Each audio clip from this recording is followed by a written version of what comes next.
Aku bersyukur padamu ya Allah. Kau buka hatiku buta, baru ku sadar selama ini tiada tempat ku kembali. Assalamualaikum warahmatullahi wabarakatuh. Sahabat-sahabat yang dikasihi Allah Subhanahu wa taala. Alhamdulillah kita berjumpa lagi pada hari ini ya, sahabat yang dikasihi Allah Subhanahu wa taala. Lagu yang saya nyanyikan tadi, sahabat-sahabat yang dikasihi Allah, adalah lagu dan lirik daripada sahabat saya ya, iaitu Ustaz Dai Fahizal.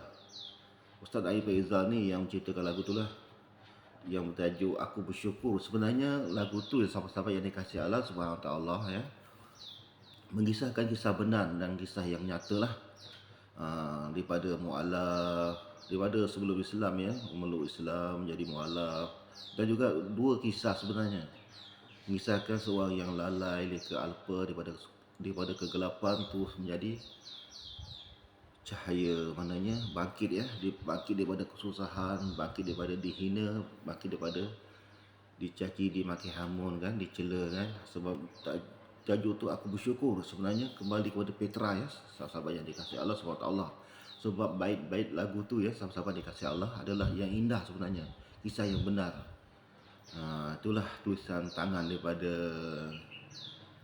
Ustaz Dai Fahizal ya, sahabat saya yang ada, dia tinggal dekat Sebenying, sahabat dikasihi Allah SWT ya. So lagu tu yang penuh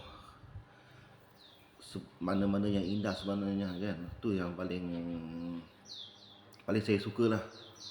Bila saya nyanyikan lagu tu, saya rasa sayu sebenarnya kan. Sebab lagu tu betul-betul mengisahkan seorang yang lemah, lalai, leka, alpa sebenarnya kan, sahabat dikasihi Allah SWT. Daripada dihina, disiksa, didera dan dicela kan, dimaki hamun. Sebenarnya itu yang kisah sebenarnya lagu tu kan. Sebab tu lagu tu tajuk dia Aku Bersyukur. Dan walau bagaimanapun sahabat yang dikasihi Allah SWT ya, lagu tu yang paling terbaik sebenarnya.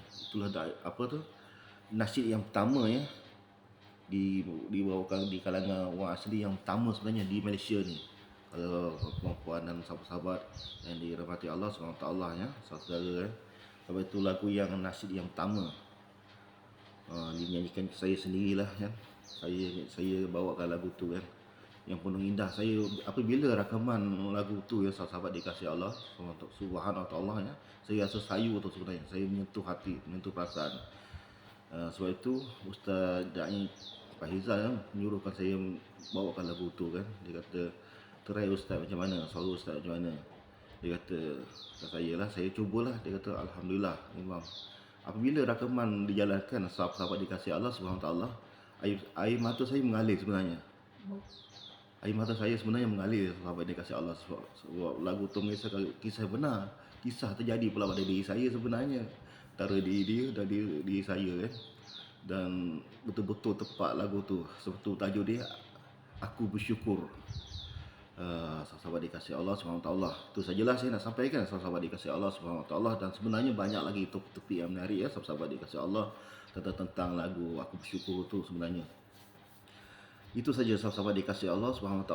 Assalamualaikum warahmatullahi wabarakatuh.